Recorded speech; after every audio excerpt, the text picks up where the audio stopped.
first-time visitors, our visitors who invited visitors, Praise the Lord.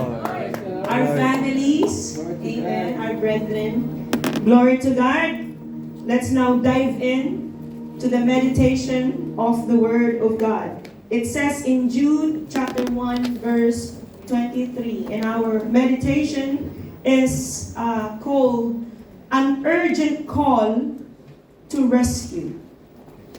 An urgent call to rescue. Allow me to speak in different languages or dialects in English, Tagalog, Kapampangan.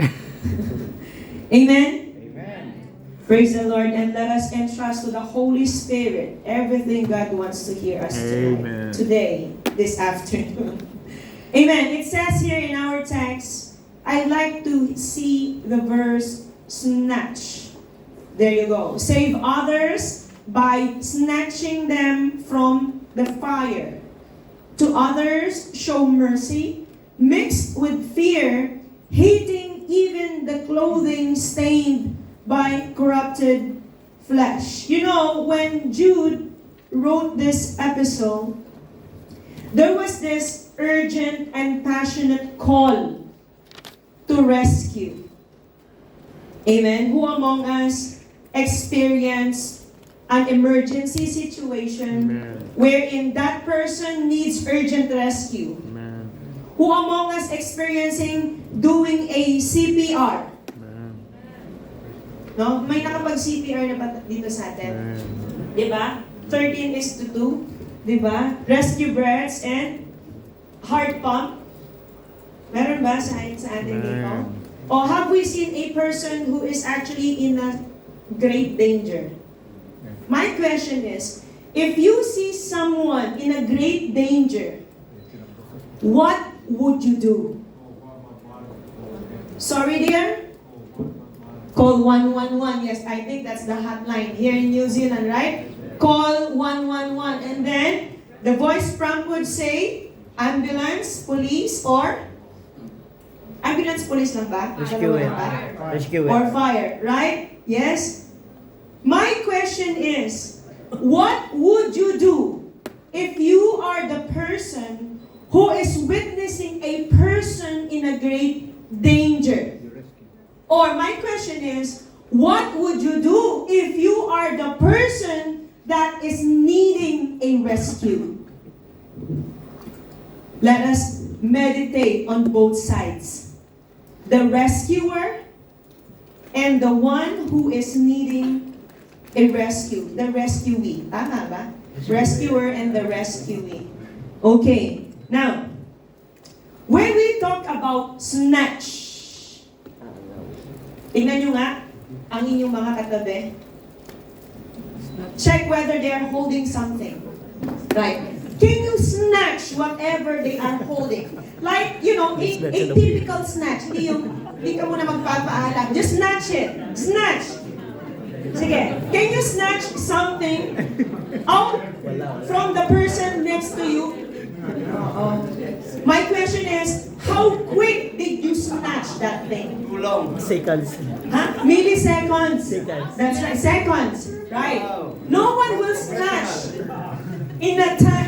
No one will snatch in a manner that would take him a minute. Masyadong matagal yon. Yeah. When we talk about snatch, this is deliberately, intentionally taking away swiftly, quickly. Sa Pilipinas, ayaw naman natin ikita ang Pilipinas pagdating sa ganyan. No? Mga kapatid, you know, only in the Philippines. You know, mga kapatid, there are many crimes happening, you know. Dati, snatch lang ang uso, you know. You don't realize that your watch has been snatched already. It is as quick as a millisecond. What I'm trying to mean is, when we speak about snatch, there is no time for delay. It calls for urgency. Mabilis. Wala nang pag-aanilangan pa. No doubt or anything. Right? When you do snatch, you act quickly. When a house house is burning, you don't actually tell the whole neighborhood what happened. Of course, if you see a person inside the house that's burning, no more talk. That's just try to save that person. Right? Of course, you will call the fire brigade. But then if you can do something as much as possible because you are compassionate, you are concerned over the life of that person, you will do it quickly. No, mga kapatid, you will do it quickly. And that is what Jude was trying to mean in this episode. Save others. Amen. Don't have double-minded. Save others by quickly, intentionally, deliberately taking them away from the fire. In other translation, in God's Word translation, they mentioned the fire as the hell. Tunay. The hell. So if we can rephrase it in a very layman term, save others by quickly taking them away from hell. Uy. And that's why our meditation is called an urgent call to rescue, snatch them from fire. Many people would argue, I don't need rescue. If you are in need of rescue, I don't think you would say you don't need rescue. If the situation is life-threatening, I think you will avail rescue. Amen. Now, what are the biblical truths? What are the biblical truths of the need of a soul rescue? For us to fully understand the need, let us just give a biblical scenario why it's important to save someone's soul from fire. Bakit mahalaga na iligtas ang kaluluwa mula sa impyerno? Meron ba kayong idea? Bakit mahalaga? Kasi impyerno yun eh. That's hell. Amen? Kaya, number 1, what is life a minute after death? Some people may be wondering what life could really be after a man loses his breath. Do you have any idea what happens to the soul, to the spirit of a person who just passed away? A minute crossover of his life. Anong nangyayari sa buhay ng tao matapos na siya'y malagutan ng hininga? Do you have any idea? For us to truly understand how important it is to rescue someone else's soul, we must understand what is life a moment after death. It says in Luke chapter 16, umpisahan natin in verses 19 to 31. Do you remember about the rich man and Lazarus? Amen. The rich man enjoyed his life in luxury. He ate very sumptuous food while the beggar was just waiting for the food to fall from the table of the rich man. In fact, his sores were licked by the dog. The extreme, very extreme situation of the rich and the poor. There was a rich man who was dressed in purple and fine linen and lived in a luxury every day. Verse 20, at his gate was laid a beggar named Lazarus, covered with sores, and longing to eat what fell from the rich man's table. Even the dogs came and licked his sores. The time came when the beggar died and the angels carried him to Abraham's side. The rich man also died and was buried. Pareho silang namatay, in short. Amen? Yung mayaman at yung mahirap na si Lazarus, pareho silang namatay. Yung mayaman, nabuhay siya ng sagana dito sa lupa. Yung mahirap, nabuhay siya ng salat. Nang mamatay sila, itong dukha, itong mahirap, this poor man, this Lazarus was carried to the bosom of Abraham. Amen? To Abraham's bosom. In verse 23, in Hades, by the way, you know what the meaning of Hades is? Hades is a compartment. It is a place of the dead. Hades. Okay? In Hades, where he was in torment. Who's in torment? The rich man. He looked up and saw Abraham far away with Lazarus by his side. So, example, no? This rich man from here, he was looking at Abraham up there with that poor man named Lazarus. But this rich man cannot cross over because there was a chasm. There was a division between where the rich man was and that poor man Lazarus. No? If we will continue on reading in verse 24, so he called to him, the rich man said, Father Abraham, I wonder how he'd look like. Ina-imagine ko kung paanong itsura niya. Because it wasn't really a beautiful place to be in, where the rich man was. You see, Father Abraham, have pity on me, and send Lazarus to dip the tip of his finger in water and cool my tongue, because I am in agony in this fire. Take note, Hades has fire. It's very uncomfortable place. There's this fire that even a drop of water you could not find. That's why this rich man was asking Abraham to at least kahit isang patak lang po ng tubig. Amang Abraham, sige na po, utusan mo si Lazarus para magpatak lang ng isang tubig. Dahil hirap na siya sa kanyang kalagayan doon kung nasaan mayroong apoy. In 25, it says in verse 25, but Abraham replied, Son. Abraham was speaking to the rich man. Amen. Are you still with me? Amen. Son, remember that in your lifetime, you receive your good things, while Lazarus received bad things. But now, he is comforted here, and you are in agony. 26. And besides all this, between us and you, a great chasm has been set in place, so that those who want to go from here to you cannot, nor can anyone cross over from there to us.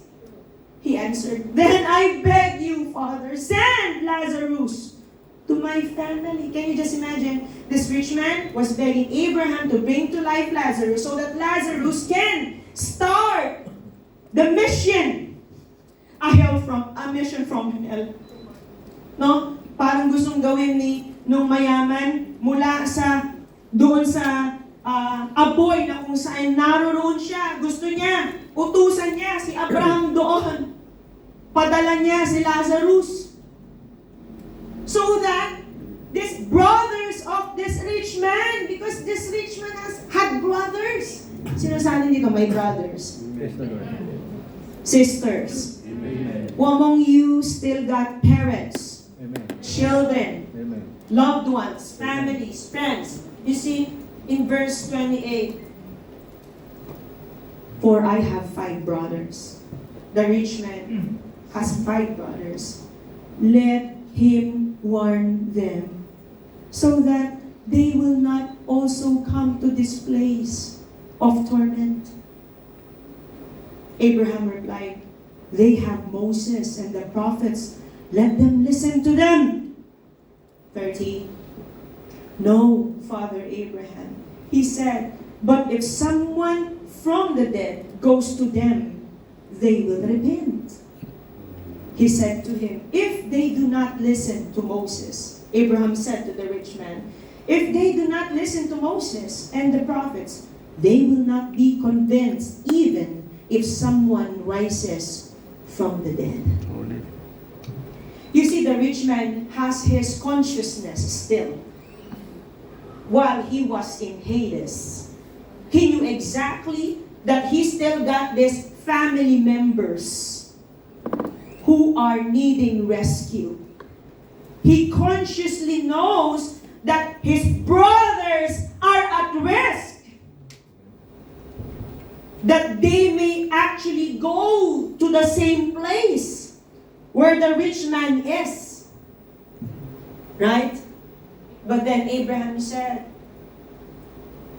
kung yung mga propeta at hindi niya si Moses hindi niya pinaniwalaan, paano pa siyang maniniwala kung ang isa ay mabuhay mula sa mga patay? Amen?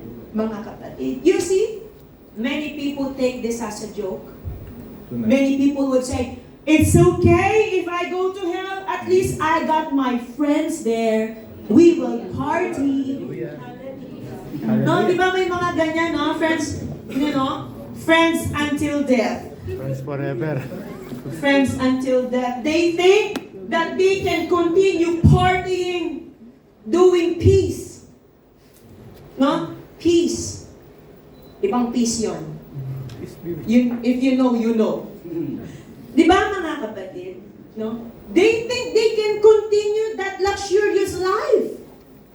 Where that rich man is, you may be having a friend who's got the same thinking. Oh, no, please don't preach at me. I don't need that. I accepted already that I'm going to hell and my friends will be with me. Hallelujah. Some people think about that. And they make it as a joke. But look at the rich man. The rich man said, please, consciously, he was begging for mercy because he still got family. This family may get the same destination like him. So that's my question. What is life a minute after death? Once you die, there are no more ways to get yourself out from Hades. And I want to speak this very boldly. In Catholicism, where Catholics taught us that when someone dies, there's this purgatory. Right? That in 40 days, that's why, if someone prays for you while that person who passed away is in purgatory, they were thinking that that could still save that person from hell. But there's no scripture that supports that. We were deceived. We were deceived. We thought that by prayer, even when we died already, we could still be saved. But the scripture says, there is a great chasm that no one can ever cross. So that's actually the destination of the rich man. Yun na! Wala nang makapag-aalis pa sa kung nasaan yung mayaman. Hindi na yun madadala pa sa langit because that's the end of it and that's just the beginning of the torment. Pasimula lang yun ng pagpapasakit dahil mayroon pang impyerno na naghihintay. That fire is not lake of fire yet, I'm telling you. That fire is not the hell yet that we call it. It's not the hell yet. It's just an appetizer of torment. Hallelujah. Patikim pa lang yun. Now, the reason why we need to rescue someone so urgently. Amen. My question is, may naiisip ba kayo ngayon sa isip nyo na mga kamag-anak nyo na hindi pa nababahagian ng salita ng Diyos? Are you now thinking about your loved ones, family members, or friends who haven't received Jesus yet? Biblically speaking, this was our situation before. We were destined to go to hell. But someone who's compassionate enough, Praise the Lord. mayroon lang talaga. Someone who's compassionate enough preach to us the gospel of salvation. Praise the Lord. Praise the Mayroon Lord. lang talagang nagmalasakit sa atin Thank you, na mangaral ng salita ng Diyos, ng mabuting balita, so that we can be rescued so urgently. Can you just imagine that manner of speaking, sharing the gospel to that person? Behind that, spiritually, the imagery is that, oh, if that person doesn't accept Christ, that person is destined to hell. But praise God. Praise the Lord. Salamat sa Diyos. Salamat. Mayroon siyang mga kinikilos Amen. na mga tao. Amen. Para tayo, hindi tayo lubusang mapahamak. Para tayo maligtas. Because we cannot bargain life after death if we did not receive Christ in our lives. There's no bargaining. You see how the rich man was trying to bargain with Abraham? Abraham disapproved it. There's no other way. There's no other way. I'm telling you right now. Nakikita ba natin yung gano'n tayo kapalad? Amen. Praise Do the we Lord. see now how blessed we are that someone Yes. saved us? That someone rescued us? That someone did not mute his mouth or her mouth just to save you Amen. from torment? And that only happens when the rescuer has compassion. When we have compassion over souls, God may use us to save others. Now we see how the Home Free Global Crusade is happening. Before this was implemented as the apostolic mandate, bago pa naman nangyari ang Home Free Global Crusade, pinangunahan na ni Jesus ang pangangaral ng Ebanghelyo. Amen. Even the beginning of the New Testament, that's the reason why God sent His Son. Amen. Because the Lord, our Jesus, doesn't want us to see or doesn't want us to go to hell. You see, I'd like to read this in 1 Peter chapter 3, verses 18 up to the following verses. For Christ also suffered once for sins. Christ is not sinful. Amen. He did not sin. Even though He was made to a human form before, He is in flesh, but He is God in nature already. Amen. He's got pre-existence. Nang siya'y magkatawang tao, anong nangyari sa Kanya? He suffered for all of us Thank you, Lord. because of our sins. For Christ also suffered once for sins, the righteous for the unrighteous. He is the only one who's righteous, right? He gave His life for us who are unrighteous, right? Lord. Why? To bring you to God. Praise the Lord. Amen. Jesus' heart is filled with compassion. Amen. That is why He let Himself firstly, una niyang inalay yung kanyang buhay. Romans 5:8. That while we are still sinners, because Christ see the destinations of all people. Nakikita niyang lahat ng mga kahihinatnan ng mga tao.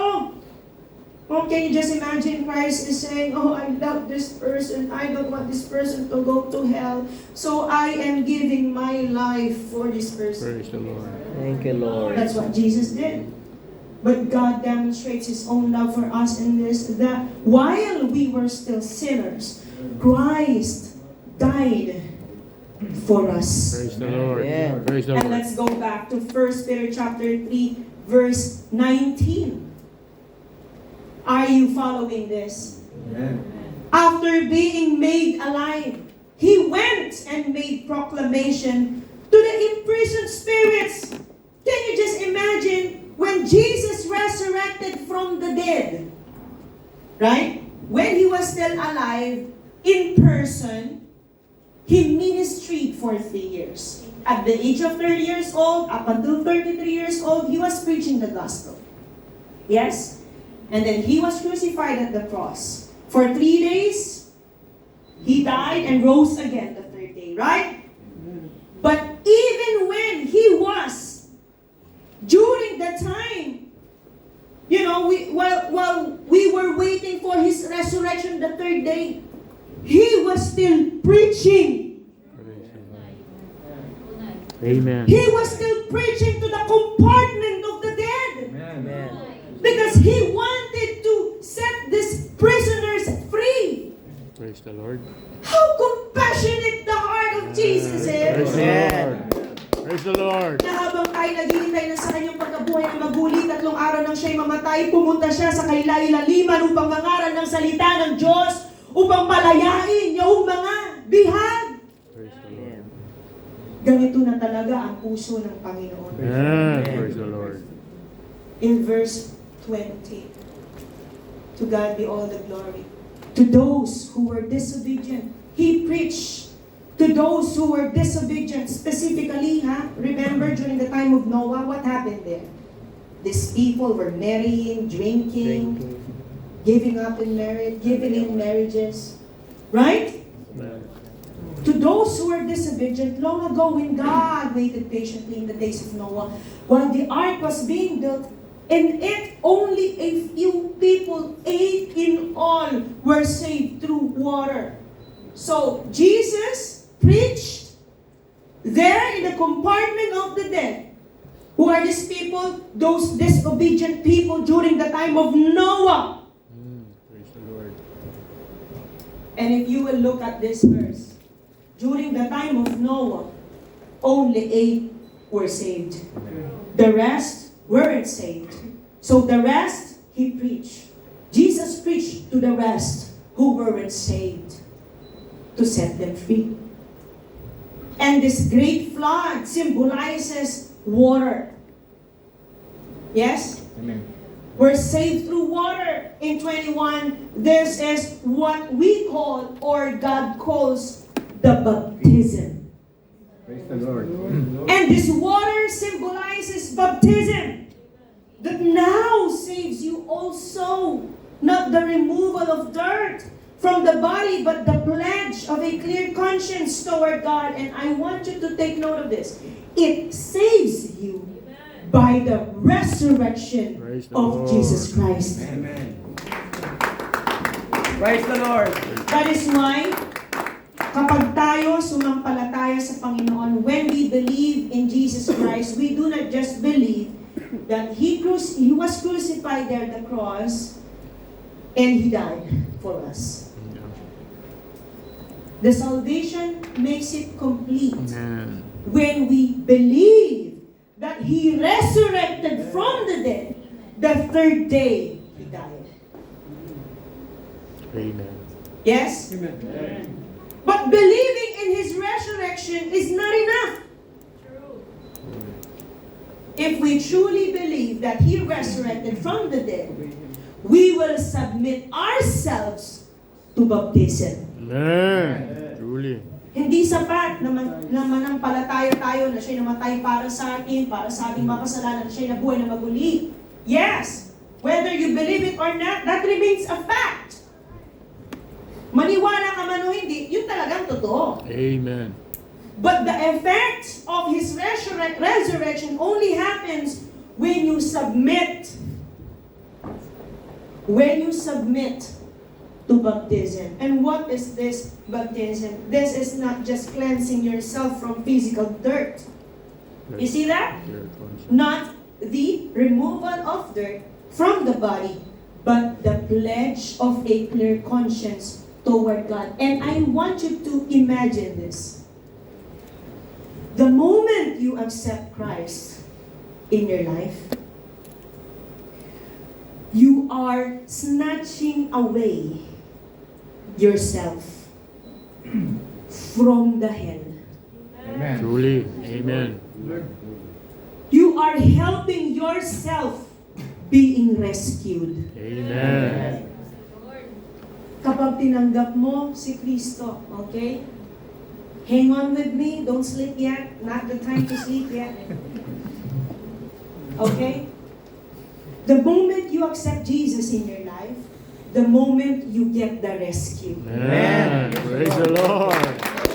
Praise the Lord. You may be breathing right now. Yes, you are. But spiritually, because we are dead in sins, and Christ died for us to be saved from our sins. The moment you believe in Him, that He is your personal Savior, that you get your sins cleansed through baptism, that very moment, oh, praise the Lord. If only that rich man heard about this baptism, if only he heard, if he believed, he would be there. Wala sana siya doon. Tunay. Kung sumampalataya lang siya na kailangan niya magpabautismo, but God is good. Amen. God doesn't want us to experience first hell. Truly. Ay, truly. Bago tayo manghinayang. Ano bang English ng manghinayang? Before we regret. God doesn't want us to experience hell or even that place of Praise the torment Lord. before we regret. Truly. Thank you, Lord. Before we would even say, how I Right. wish I listened to that prophet, to the apostle, to that pastor, evangelist, teacher. I wouldn't be here. Amen. Truly. Praise God. Praise Praise the the Lord. Lord. The gospel is reaching out to you right now. Praise the Lord. That's a very delicate, critical time. This is a very critical time right now. So my question is, are you ready? Amen. Praise the Lord. Are you ready to be rescued Amen. from hell? The moment that you believe, the moment that you get baptized.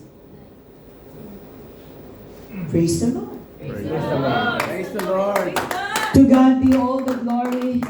In Luke chapter 19 verse 10, for the Son of Man has come to seek and save that which was lost. See, we see the heart of our Lord Jesus Christ. Nakikita natin ang puso ng Panginoon. Hindi siya nagparito dito sa lupa para siya mag-angking kala mo'y sino siya. Tunay. Siya ay nagpakaalipin, nagkatawang tao. Pinaglingkuran niya ang mahihirap. Dumating siya hindi para sa mga malalakas.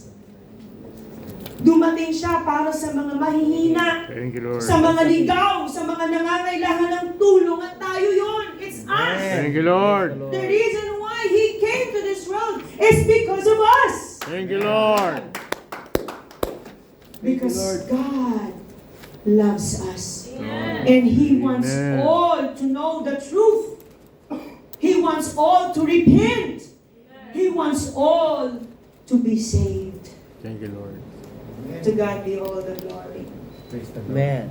In verse 2, our second point. Do I still have the time? Amen. To God be all the glory. Praise God. Our second point, the biblical truths of the need of rescuing a soul. It is critical. It is urgent. And why is it critical? Let us go back to our chapter. Why is it critical? Why soul rescuing is critical? In Jude chapter 1, verse 18, shall we read? From verse 18 and 19. They said to you, in the last times. Are we in the last times? Amen. Are we in the end time? Amen. Nasa panahon na po tayo ng kawakasan. Amen. Amen. There will be scoffers who will follow their own ungodly desires. These are the people who divide you. There will be divisors in our time. It says in Amplified Version, they are very secular, No? They are very worldly minded, very unspiritual, carnal, merely sensual. They lack the Spirit. Amen. There will be people like this roaming around. These are agents of division. Truly, hallelujah. They will lead the many to become astray. They will deceive many people so that their destination to hell, they won't be rescued. Ito ang kanilang layunin. May mga tao ngayon sa panahon natin ng kawakasan, ang kanilang layunin ay hindi maligtas ang kaluluwa. Hallelujah. Ang layunin nila ay mapaimpyerno ang kaluluwa. Hallelujah.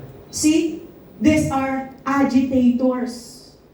These are the ones who are agitators, causing divisions because they want these people, they want the souls to go to hell. Hallelujah. That's why Jude was calling urgently. He is asking for a call to rescue. Kaya sabi sa 23, how can we save these people from the agitators, from the sensual, worldly people, lacking spirit? Sabi, save others. Amen. Snatch them out of the fire. Amen. My question is this. If someone wants to save you, would you allow them to save you quickly? Amen. I think that's common sense. Kung kailangan mo ng magliligtas sa'yo, gusto mo ba yung magliligtas sa'yo, iligtas ka ng madali? Amen. Amen. Amen. Fair enough. So ang tanong ko, if someone needs rescue in this place, would you want to be rescued quickly? Amen. Truly. Amen. So the biblical truth is, it is critical as hell exists. Truly. Because hell is real. Truly. Why is it critical? Amen. Because hell is real. Truly. Totoo, mayroong impyerno. Tunay. Hindi papadala ng Ama ang kanyang anak kung walang impyerno. E di sana, kung walang impyerno, lahat na, nabuhay na tayo ng makasalanan. Amen, mga kapatid?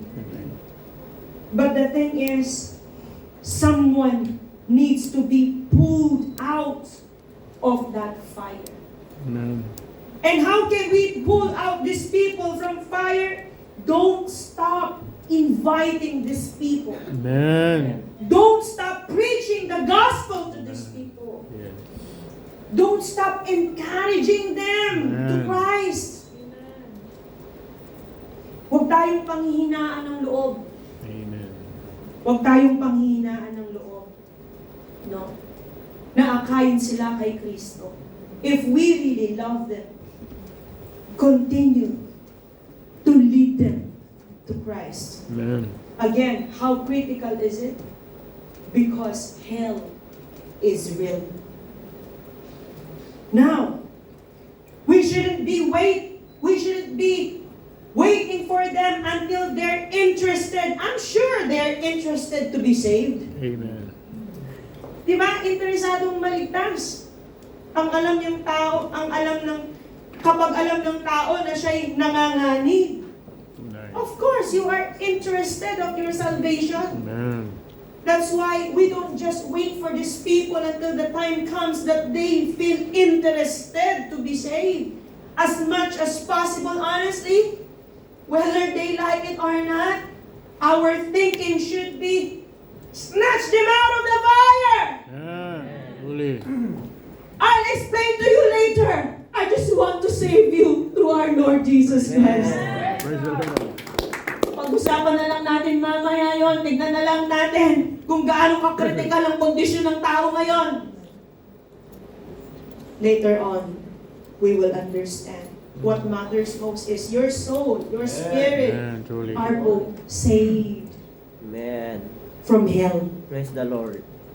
To God be all the glory. And it says in John chapter 9 verse 4, we are all partakers of this urgent call.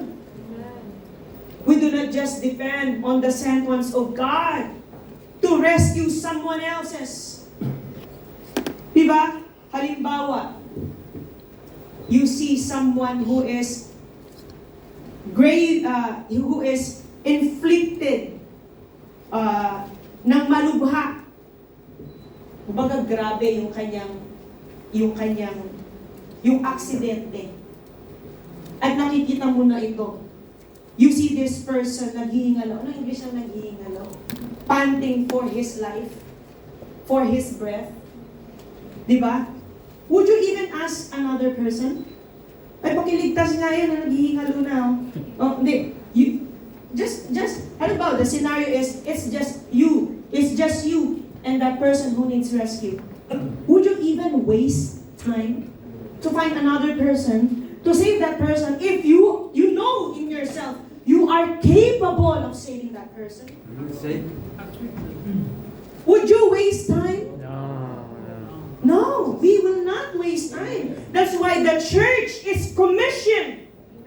Amen. We are all partakers. Amen. We are all responsible for saving other people from hell. That's why if you've received the gospel, if you've received the salvation of your soul, do not be mute. Amen. Huwag tayong mananahimik. Yung palang kausap mo ngayon, no, spiritually speaking, is just a fine line before that person goes to hell. Don't depend on other people. If you are capable, if the opportunity is open, don't wait for the pastor to preach the gospel to your loved one. You yourself can do it. Amen. You experience the salvation. Amen. Tunay. Amen, mga kapatid. Truly. Again, that time is so critical. Any moment is critical. Kaya, I praise God for those who have been encouraging their families Praise the Lord. to Christ. I don't know if I can testify about this, but yes, the last time we had this fellowshipping, this family decided that the rest of the family members will be baptized today. Amen. Praise the Lord. Glory to To God God. be the glory. And there's this another young person. He said, I decided to be baptized. And he wanted to do this as a gift. Praise the A Lord. gift to God because it is his birthday today. Praise the Lord. Kaarawan niya ngayon. Sabi niya, ito ang gusto niyang gawing regalo. Praise the Lord. Tama nga naman. Amen. If there is a gift that we can give to God, there's no other else that matters aside from the life that we can offer to Him. Because the life that we have comes from Him anyway. So we just give back the life. Amen. Truly. Kaya mga kapatid, thank God there are people who are so compassionate and who understand how critical life is.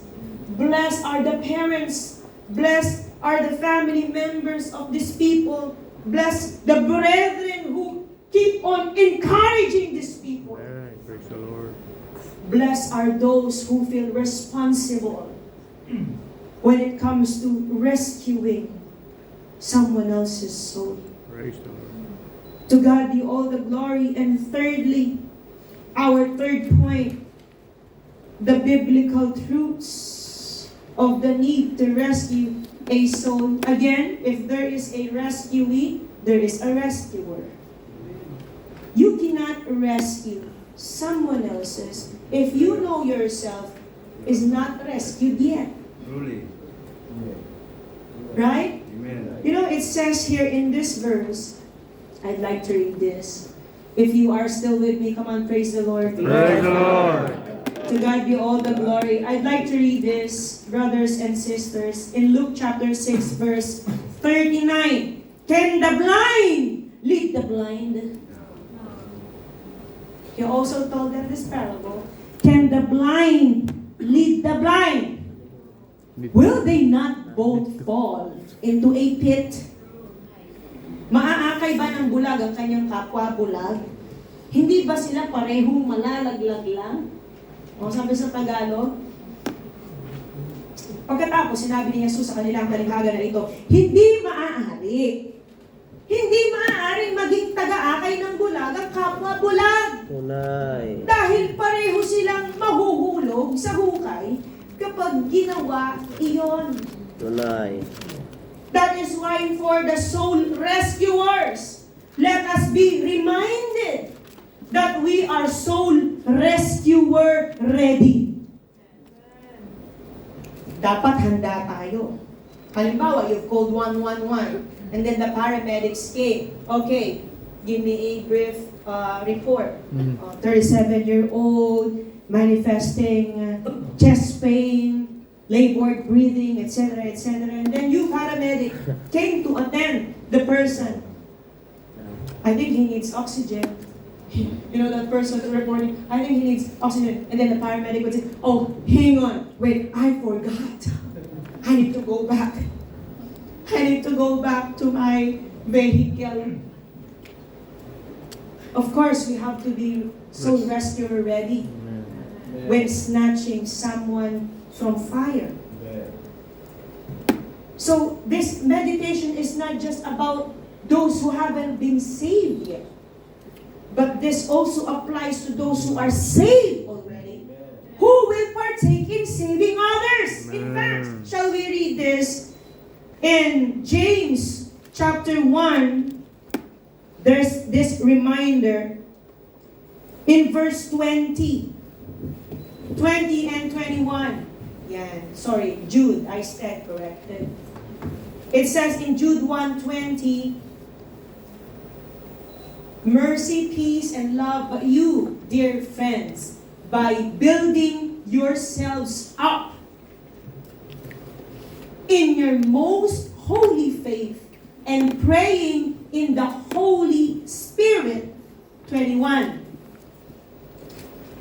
Keep yourselves in God's love as you wait for the mercy of our Lord Jesus Christ to bring you eternal life.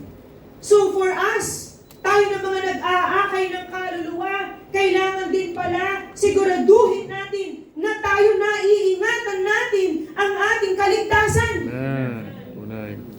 Kung tayo ay medyo parang nahihiwalay, nalalayo, hindi natin malalapit ang taong nalalayo din kung tayo ay nalalayo sa Diyos. Kaya kailangan nating siguraduhin, sabi nga sa verse 20, building ourselves up. We must make sure that we are standing on a strong foundation. That our faith is the most holy faith. What does it mean when we say the most holy faith? You should be rooted. Amen. When it comes to the doctrines, teachings of our Lord Jesus Christ. Because how can you save someone else if you're not rooted? Amen? And not just that. We must keep ourselves holy as well. It says in 2 Corinthians 7:21, therefore, beloved, since we have these promises. 1 Corinthians 7. Praise the Lord. 2 Corinthians 7 verse 1. 2 Corinthians 7 verse 1. Therefore, since we have these promises, dear friends, let us purify ourselves. Purify ourselves from everything that contaminates body and spirit, perfecting holiness out of reverence for God. Shall we read this in Tagalog? Purihin ang ating Panginoon. The Lord. Mga minamahal, dahil sa mga ipinangako ng Diyos sa atin, Linisin natin ang ating sarili sa anumang bagay na nagpaparumi sa ating katawan at espiritu at sikapin natin mamuhay ng banal at may takot sa Diyos. Amen. Ibig sabihin, it is a reminder for all of us, tayo ng mga nag-aakay ng kaluluwa kay Kristo. Kailangan din natin ingatan ang ating mga sarili na tayo ay hindi narurumihan. Yes? Linisin natin ang ating sarili sa anumang bagay na nagpaparumi sa ating katawan at espiritu at sikapin nating mamuhay ng banal at may takot sa Diyos. This is so straightforward. Parang I couldn't explain further than this because the verse itself is Amen. on point. Amen. Amen? And if we will go to the epistle of Jude, why is it important that we must be soul rescuer ready? O, anong sabi dito in verse 23 in Amplified Version? Because there are stains that keep on corrupting. Right? Save others, snatching them out of the fire, and on some have mercy, but with fear loathing in NIV. Shall we read in NIV? Hating even the clothing stained by corrupted flesh. Again, we do not hate the person. We hate the sin. But as we rescue someone else's soul through the gospel of our Lord Jesus Christ, we must keep ourselves as well uncontaminated. Are you still with me? Amen. Purihin ang ating Panginoon because if a person cleanses himself, in 2 Timothy chapter 2 verse 21, the Master will use you. Amen. Those who cleanse themselves from the latter will be instruments for special purposes, made holy, useful to the Master, and prepared to do any good work. Do you want to be a soul Amen. rescuer ready? Amen. Do you want to be a life saver? Amen. Amen. Yes? Amen. Sabi ng talata, we must cleanse ourselves. Why do we need to keep ourselves cleansed? Sa Tagalog, para gamitin tayo ng may-ari. Yes po. Amen? Ang mga taong lumalayo sa kasamaan ay nabibilang sa mga kasangkapang ginagamit sa mahalagang okasyon, nakatalagad sila sa Panginoon kapag ipakinabang sa Kanya at laging handa sa lahat ng mabubuting gawain. Kaya, it doesn't mean that we are soul rescuers, it doesn't mean that we are life savers, ay makampante na tayo ay nakapag-aakay. Kailangan din nating siguraduhin na kahit ang sarili natin ay napapailalim sa kalooban ng Diyos. Amen. Purihin ang ating Panginoon.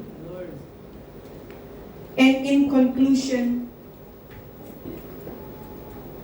there is a call, an urgent call.